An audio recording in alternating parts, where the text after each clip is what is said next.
Welcome back, and today's topic is dealing with problem clients, strategies for massage therapists. Now, I'm not talking specifically about the clients who are obviously bad. They have naughty intentions or they ask for inappropriate things. Those, out the door they go. I'm talking about the kind of clients who don't respect your time, or they have political or philosophical views that are very different from your own, and they are basically argumentative, and because you don't argue with them, they think that you appreciate them and like them, and you may not. So how are we going to deal with those type of people? Now, the first type of people we're going to talk about is the people who don't understand your boundaries or your policies. So the first thing to do is make sure that all of your policies are very well known. In my website, before people schedule it has a list of basic policies right at the top, and they must read through that, and at the bottom it says, I agree to the above policies, so that they understand if they're a no-show or they cancel with late notice, there are going to be ramifications. So number one, make sure that your boundaries and your policies are well known. Number two, you need to stick to those policies, and it can be very difficult. Now, I'm a softie, and I, of course, make exceptions for people if they have, obviously, a kid is sick, or they're throwing up, or they're in a car accident. Obviously, those are exceptions. But I'm talking about the people who just don't pay attention to your schedule at all. Now, those people, you need to make sure that you are following up with your policies. Make sure they know ahead of time. If you want to give them grace for one, knock yourself out. If you don't want to, go ahead and make sure you let everyone know that you're sticking to your policies. And one thing that you can do is actually email your entire client base and tell them, these are my policies. I'm going to be sticking strictly to these from here on out. And that way everybody knows ahead of time. Number two, let's talk about the people who are running late. I used to have a client who, no matter what I did, would show up at least 15 minutes late, and that would be early for him. Usually more like 25 minutes to a half hour late. And he was also a massage therapist, and so I gave him grace because he's just, that kind of a guy. And after a while, I thought, this is ridiculous. I'm actually blocking off an extra half hour of my time because he does not value my time. Now, of course, it wasn't presented that way. He just always ran late or had to take care of his dog or whatever. So the way I dealt with that was that I texted him the first couple of times when I decided I was going to enforce this, and I said, hey, so-and-so, I've got a massage client directly after yours, so if you want your full time, we need to get started on time. Magically, that took care of the problem, and he was on time from there out. So obviously, if somebody gets stuck in traffic, if you have the time, you can work later on them if you want to. But that is up to you, and that is your prerogative. And it's your prerogative to also not deal with those type of people and just deal with it however you want to. All right, let's talk about intake forms. Sometimes you need to have a strategic intake form to make sure that the client that you're working on is the type of client that you want to work on. For instance, I specialize in barefoot massage. There are contraindications that do not allow me to work on certain people. Now, this doesn't mean that I couldn't refer them out to somebody. They're just not specifically a good candidate for my type of myofascial barefoot massage.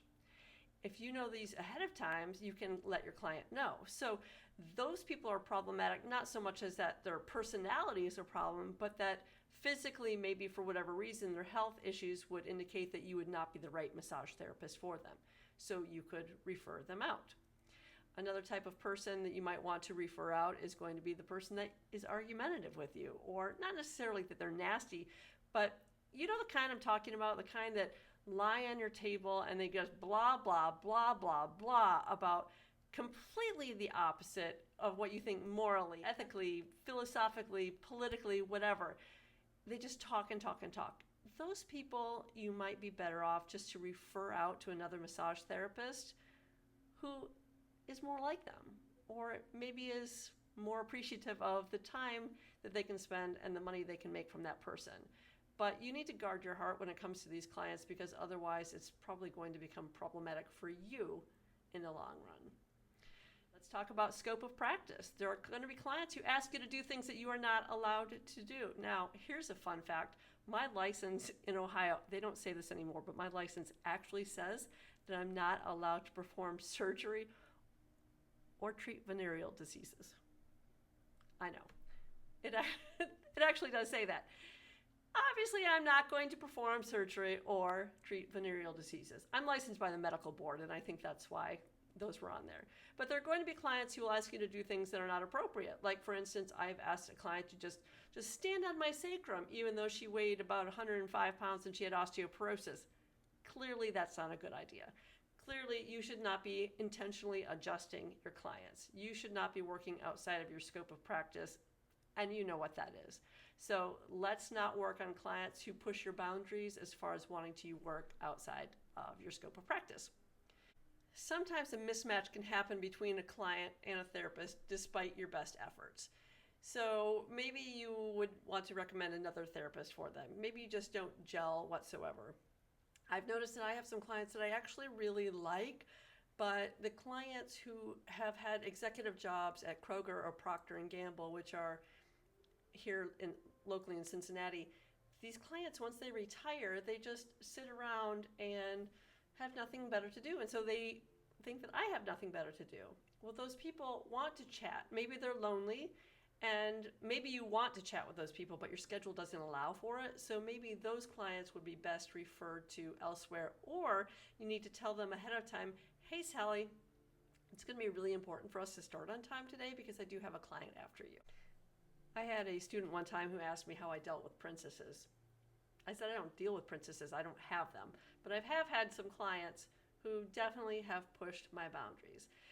So one of the things that I would like for you to consider is to think about what kind of vibe or aura you put out as well. If you come across as high maintenance, and maybe you are high maintenance, then you're probably going to attract more high maintenance people. Now, if you like working with those people, that's great.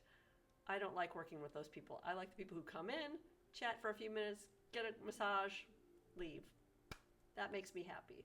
So you need to make sure that you're working with the right kind of clients that are perfect for you and for your practice. So as a recap, you're going to set clear boundaries and expectations and policies. You're going to effectively communicate with your client what's appropriate, what's not appropriate, whether it's health, contraindications, things like that, coming in on time. You're going to refer them to another therapist if you're not a good match for them, whether it's a different modality or somebody who's just suits their personality better.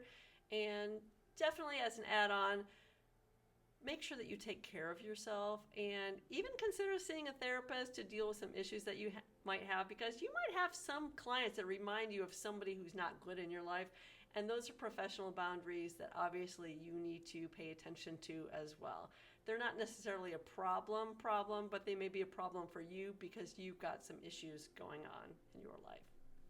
I have confidence that you as a massage therapist, as a body worker, are definitely going to be able to implement some of these strategies to stick to your guns when it comes to policies, to create a better environment for you and for your clients, and we'll see you in the next episode.